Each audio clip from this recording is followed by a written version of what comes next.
underpinnings in the course of 8 pages. Meanwhile, Trump heads into the impeachment inquiry, now having created a rift in his own party, as we've discussed here tonight, over Syria. Washington Post sums up the president's plight this way. Instead of enjoying uncontested GOP support as he plunges into a constitutional showdown with House Democrats, prepares for a bruising re-election campaign, Trump is now fighting on 2 fronts within his party. With us tonight, Donna Edwards, former Democratic member of Congress from the great state of Maryland, who these days is a Washington Post columnist, and Tim O'Brien, executive editor of Bloomberg Opinion and the author of Trump Nation, The Art of Being the Donald. Welcome to you both. Congresswoman, I'd like to begin with you. This was, it strikes me, another day in a series of days, wide-ranging comments from the president. Make of them what you may. But a whole bunch of them that we have by rote repeated on this broadcast tonight. No response machine on the part of the Democrats. The uncomfortable question I have for you is, we see impeachment rising in the polls. Is it rising because of or in spite of your political party? Well, I actually think that when Nancy Pelosi announced the beginning of the impeachment inquiry and put some focus on this question of this Ukraine scandal and the president strong-arming the president of Ukraine, that actually drew the public's attention to the president's bad behavior, his unlawful behavior. And I think that you can see from that time forward that support in the general public is beginning to increase for impeachment. And I think this is the danger zone for the president, because the more that he stonewalls, the more that he continues to look as though he's hiding something, then I think that he really digs himself into a hole. And this notion that somehow the Congress, the House, is operating outside of the Constitution is really just hogwash to kind of monkey up the proceedings. And I don't think Democrats should be distracted by that. They should move forward. And if Republicans, if the president decides that he doesn't want to cooperate in this investigation, then he will just layer on the charges that will be made against him in any articles of impeachment. So, Tim O'Brien, I'm assuming you didn't believe the president's feint today that if the Democrats are willing to be fair, he'll go along. Yeah, I don't think the president is going to go along regardless of what the Democrats do. I think that was written in the stars a long time ago. And I think, you know, we're in the midst of a constitutional crisis. A constitutional crisis exists if the Constitution is not specific about certain actions the Congress should take. And if you have players who are in the midst of this, who are going to see things through to the end, regardless of what the Constitution says. And you've got a president who's willing to step into that vacuum, and he's backed by a party that's willing, I think, to take him down that road with them. And I think Trump's not only unlawful, he's lawless in the sense that he doesn't really care about boundaries, and he doesn't really care about rules. That was true in his business life. It's been true during his presidency. And he now occupies an office that protects him from some of the guidelines put in place to rein in unlawful behavior. I don't think there's any doubt that the House is going to impeach him. I think I have no doubt also that the Senate is going to let it go. And I think it's ironic and sad and tragicomic that you've got the Senate up in arms over what's happened in northern Syria, which they should be. Yeah. But that this is the event that's gotten them outraged. Everything else. Kaleidoscope, yeah. Of everything else. And I think the thing that incented Lindsey Graham as one of the players in this wasn't necessarily the president being out of bounds. The president didn't consult him. The president didn't bring him into the process. The president didn't honor Lindsey Graham in this moment in the way that Lindsey Graham felt he should. Rather than Lindsey Graham, I think, leaning back on good conservative principles about how the president should observe the rule of law and being outraged going back months and way before now. Congresswoman, we watched Lewandowski all but dance on the witness table without fear and without consequence in front of the House Judiciary Committee. Democrats are going to turn around now and start enforcing stuff and start saying, no, no, no, under the Constitution, we are to be the prevailing power here.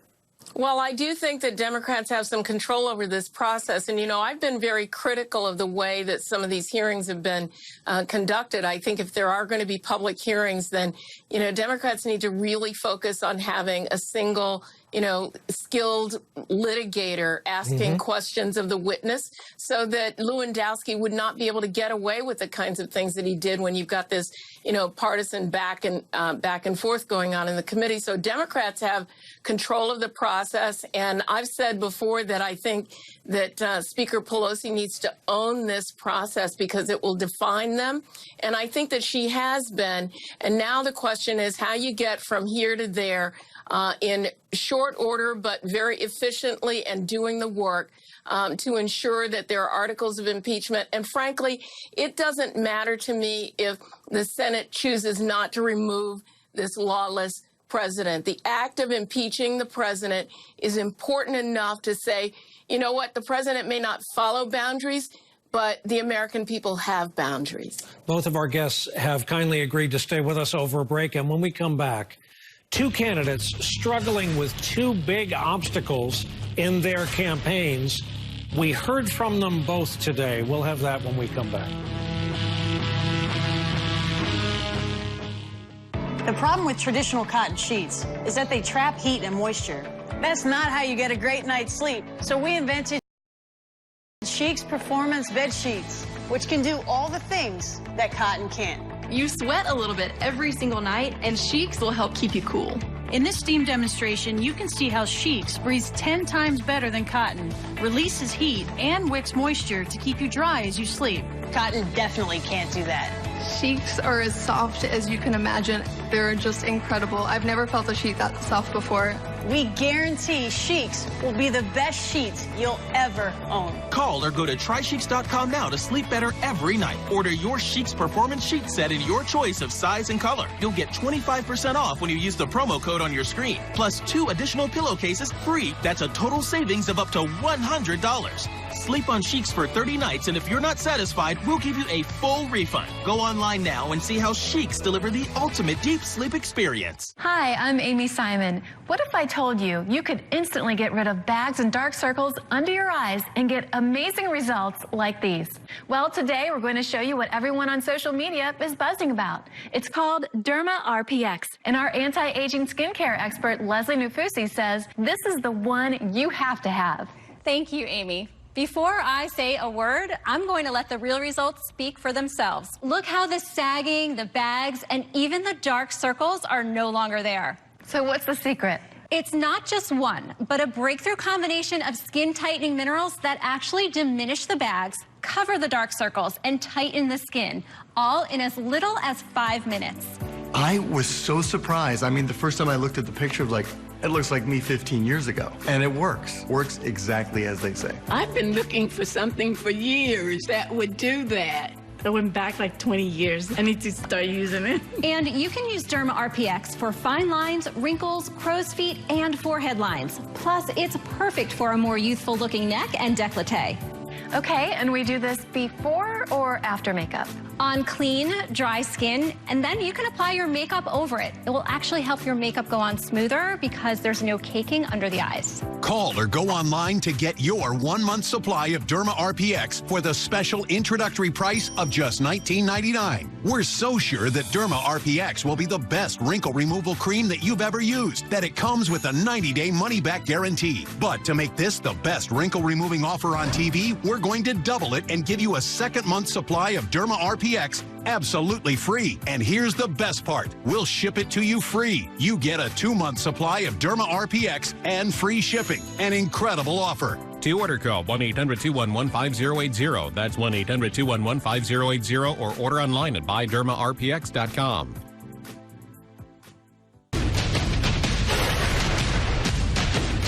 I misspoke the other day. I said a word I should not have said. And you know, media drives me a little bit nuts to make a big deal about it. When I do, well, the word was, I was going to slow down. And surprise, surprise, that we're not going to tomorrow start doing 4 events a day. But we're going to get back into the groove of a vigorous, very vigorous campaign. Senator Bernie Sanders recovering from a full-on heart attack at the age of 78 and now regretting his words of just yesterday when he said this about his campaign. I certainly intend to be actively campaigning. I think we're going to change the nature of the campaign a bit, make sure that I have the strength to do what I have to do. What do you mean by change the nature? Well, probably not doing 4 rallies a day. I'm not quite sure that, I could be wrong in this, but I don't know if there's anybody who did more rallies than we have done all over the state. So we're going to, probably not do 3 or 4 rallies a day, do 2 or do other events as well. Well, it's also something that the entire campaign, and especially me, have been saying for months, not for his health, but for the ability to keep up that kind of a pace for everybody else, too. Still with us are former Congresswoman Donna Edwards and Tim O'Brien. And Congresswoman, uncomfortable question number 2 for you. Do either the Bernie or Biden campaigns exude a winning vibe right now? Wow, that's really hard for me to answer. But what I will say is I think that there are going to be legitimate questions and people will be looking for signals in the upcoming debates about, who has the ability to take on these campaigns. Listening to Joe Biden today, frankly, in Rochester, New Hampshire, he sounded like somebody who was down for the fight. And I think Bernie Sanders has to, obviously, recover from this major event for him, but come back with a pace that lets his supporters and voters know that he's ready to take on the task of not just campaigning, but being president of the United States. Before we go to Tim, let's run a little bit of Joe Biden on the trail today.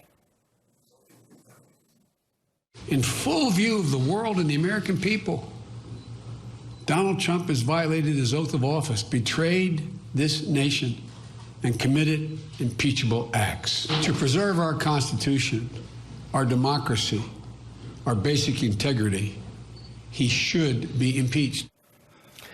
So, Tim, timely or 2 weeks late? 2 weeks late. I think Elizabeth Warren, the night this stuff broke or the day after this stuff broke, called it for what it was when the Trump's call to Ukraine. She said it was an impeachable offense and he should be impeached. She was direct and clear about it. And I'm not carrying Elizabeth Warren's water. I'm looking at this from a standpoint of what do the Democrats need to do to present a slate or candidates who can take on Donald Trump. And it's not just on the impeachment issue. I think it took Joe Biden far too long to respond to Trump's attacks on his son and his integrity. He sort of let this sit out there for far too long. Trump ended up controlling the narrative. Biden looked indecisive. He looked unsure of himself. I don't think that has anything to do with his age, but it is complicated by the fact that he doesn't speak in a linear fashion enough. He can devolve into word salad, and we're still in the early stages of this game. And I think the reason that Elizabeth Warren has surged in the polls, regardless of what people think about her policies or her ideology, is that she's done her homework, she's worked hard, and she speaks in a very clear, energized fashion about what she believes in, and that's been lacking with Biden. Donna, I'm told the Biden campaign has sent a letter to New York Times executive editor Dean Baquet excoriating the newspaper. Biden campaign says the New York Times had an outsized hand in the spread of the baseless conspiracy theory that Biden abused his office for his son. This just went up on Twitter. And Congresswoman, this is fascinating because last week was a weird time for the Biden campaign to go into power save mode. Tim correctly points out Donald Trump owned the Biden narrative on Ukraine as a result of what we witnessed and did not hear from Biden, who did not step forward to tell his own story. Millions of Americans now are walking around and would say to a pollster, yeah, it sounds like something hinky happened over in Ukraine with those Bidens. Well, I do think that people get confused because once you hear something over and over again, even if it is the negative enforcement, really has a huge impact. And I think Tim is right that, you know, where Elizabeth Warren differs is that she's very clear and concrete about where she is on a variety of issues, and especially on this question of impeachment. And I think Joe Biden has got, I mean, you could see some of it today, you know, really tightening up that message and unwilling to defend himself because, you know, I mean, they say with any candidate, if you're not willing to defend yourself, why should your supporters defend you? I'm the first one to blame the media. In fact, I'm going to do it in this next segment. But on this one, I think there's probably plenty of blame to go around. Donna Edwards, Tim O'Brien, our thanks as always for coming on and taking our questions. Coming up, 2 million people in the most populous state in our union are having their power shut off because winds are picking up. If you're wondering how that can happen in 2019, we will try to supply some answers after this. Nobody would be crazy enough to build a boat out of glass.